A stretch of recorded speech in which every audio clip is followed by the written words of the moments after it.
Welcome back to the Deep Dive. We're here again, ready to really dig into another pile of sources you've sent us. Yep, pulling out the important stuff. Exactly. And hey, if you love getting these focused breakdowns, that shortcut to being genuinely well-informed without drowning in info, please take a second, hit that subscribe button. Yeah, definitely helps you keep up with these dives. It really does. So today we're tackling a plant, one that's caught the eye of some listeners because, well, they're seeing it spread like wildfire.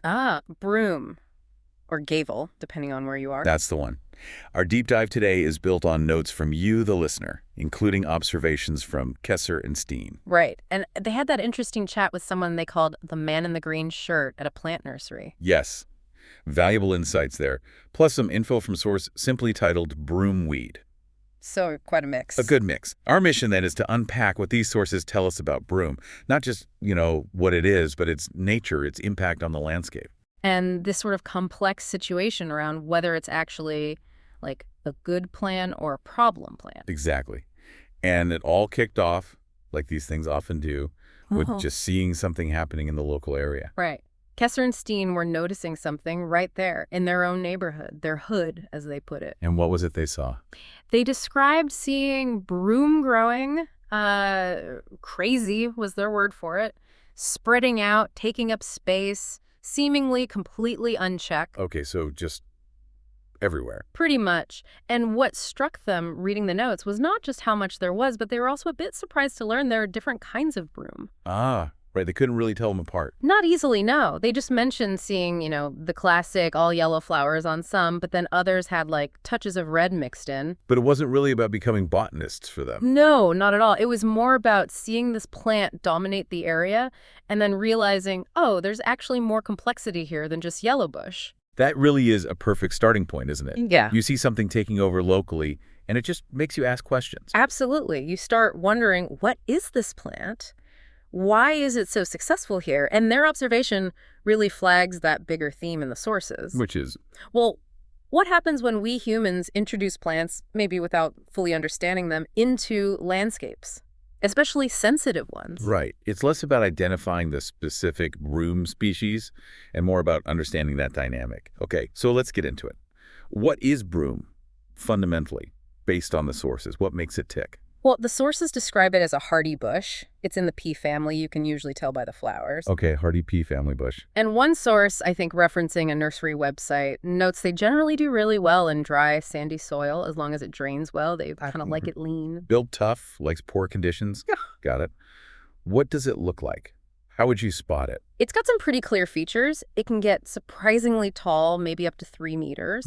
But often it's lower, more shrubby. Right. Very twiggy, lots of branches. And the branches themselves are interesting. They're 5-angled, and they stay green all winter. Oh, so even without leaves, they're still photosynthesizing.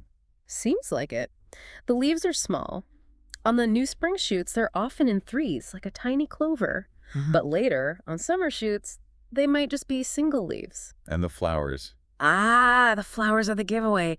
Big, bright yellow, classic pea flower shape. Loads of them, usually. Okay. Pretty distinctive. Now, how does it spread so effectively?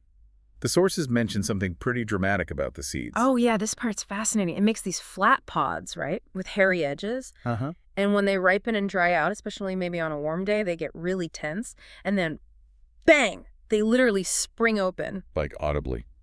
A pop? Yeah, sometimes an audible crack or pop. And it flings the seeds out away from the plant. Wow, like little catapults. Exactly. It's a super effective way to disperse. But wait, there's more. Okay. The seeds themselves have this little oily bit attached to them, an elaeosome, technically. And that does what?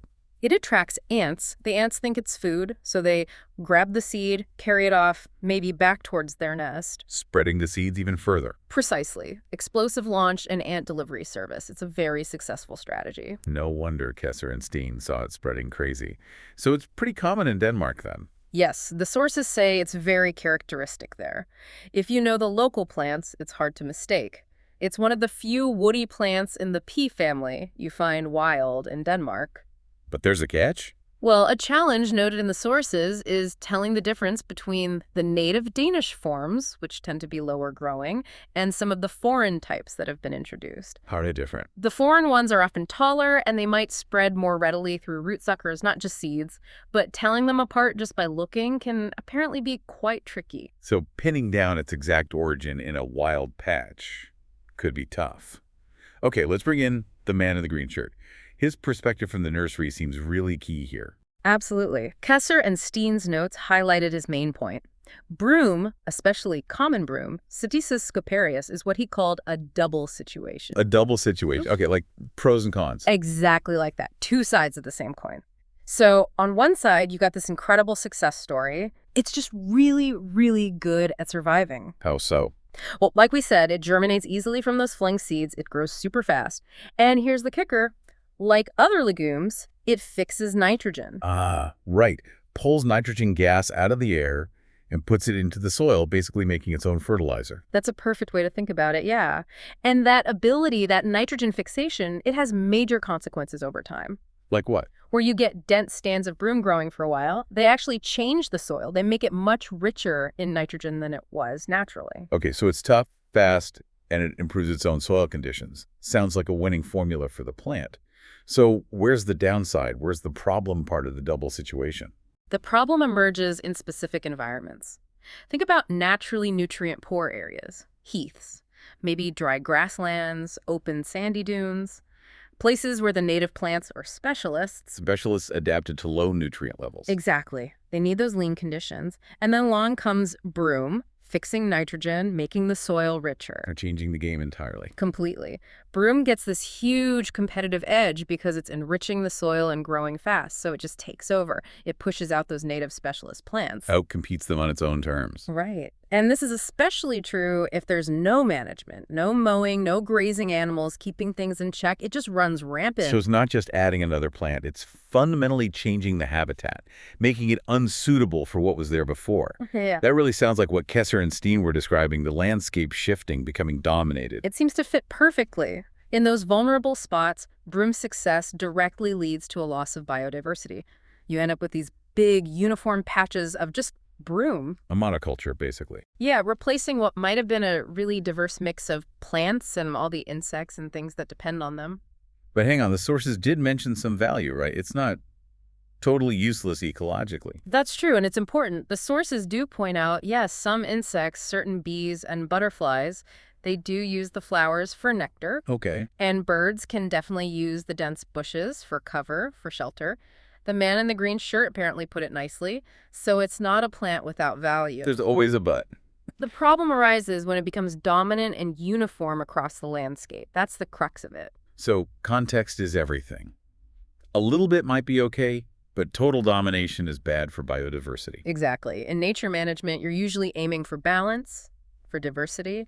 Broom, especially when it's not being grazed or disturbed, just throws that balance way off. Which brings us to management.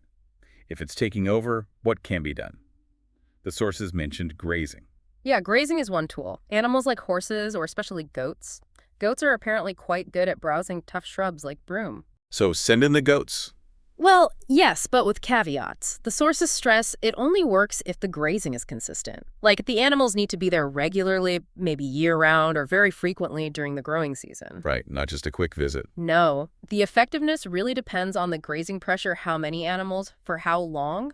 Too few, too seldom, and a plant that grows this fast will just shrug it off. And there's another issue, isn't there, with height? Yes, that's a key limitation. Once the broom grows taller than the animals can easily reach above biodhudge, or browsing height grazing alone won't control those big plants anymore. They're out of reach, so then what? Then you're looking at active clearing for those established tall plants. Manual removal, cutting them down. So more work. Definitely. The man in the green shirt's advice, according to the notes, was basically, if you want high biodiversity in an area and broom starts getting dominant, you need to act, either with intense regular grazing or by physically removing it. Okay. Switching gears a bit, what about toxicity? Is this stuff poisonous? Yes, the notes included info from a food agency source. Common broom is definitely considered poisonous, shouldn't be eaten. What makes it poisonous? Any specifics? It has a few different types of compounds. Quinolizidine alkaloids, for one, and tyramine, especially in the flowers. Those can affect nerves and blood pressure. Okay. Then the seeds have lectins, which can cause gut problems. And the leaves and stems have things called isoflavones, so it's a mix of toxins. Right. What about for the grazing animals? Any concerns there? Well, the sources mentioned there's some disagreement among vets about horses grazing it. Some advise against it. But what about the goats? They're supposed to be good at eating it. Yeah, the notes from the conversation did say goats are thought to tolerate it better. But responsibly, the source added that anyone actually using goats for this needs to double-check that information themselves. Don't just take it as gospel. Good advice. So, toxic to humans, questionable for horses, maybe okay for goats, but verify first. Got it. Now, this whole classification thing, invasive or not, that seems complicated. It is a bit nuanced, and the sources clarify it well. Officially, in Denmark, the Nature Agency has decided that common broom, Satissus scoparius, is not classified as an invasive species. Even though it spreads like crazy. Even though. Apparently, there's been debate among biologists about this in the past. Some argued it should be classified as invasive, but the current official line for that specific species is no. Okay, so not officially invasive, but the sources use another term, landscape weed. Exactly. And that's the key distinction. Just because it's not on the official invasive list doesn't mean it can't be a huge problem in the landscape. Right. The sources explicitly say it can act as a landscape weed, Landskabsukurt.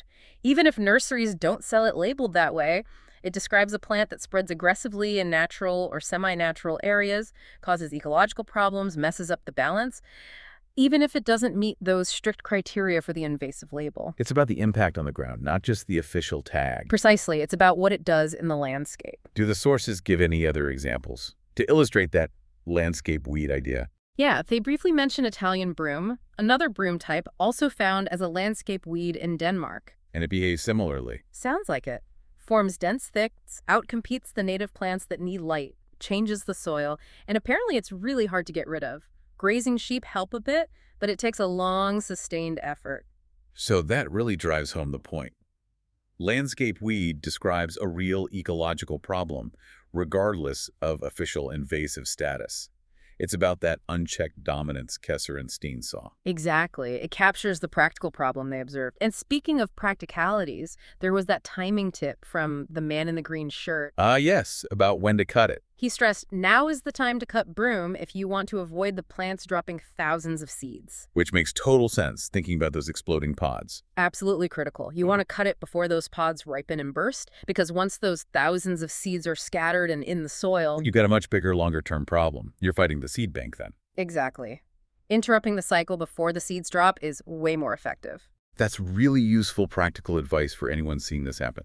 Okay, let's try and pull this all together. What's the main story these sources tell us about broom?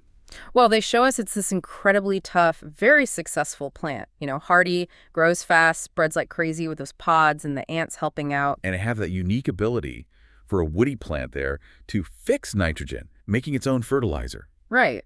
And it does have some ecological value, food for some insects, shelter for birds. But that very success, that toughness and the nitrogen fixing, that's also the problem in certain places. That's the core of it. In those naturally nutrient-poor places, like heaths or grasslands, its ability to enrich the soil and grow fast lets it just take over. It wipes out the native plants that belong there, reducing biodiversity, creating these uniform patches if it's not managed. And Kesser and Steen seeing it grow crazy. Yeah. That's basically a real-time example of it acting as a landscape weed, right? Tipping the balance because it's so darn good at what it does, especially if nothing's holding it back. That seems to be exactly what they were witnessing. The sources show us the issue isn't that broom is inherently evil or bad. It's just doing what plants do. Right. But its powerful traits become a major problem when it gets into these sensitive environments, disrupts the whole system, and then needs serious effort to manage. It's all about the context. A really powerful illustration of how interconnected everything is and how introducing something strong into a delicate system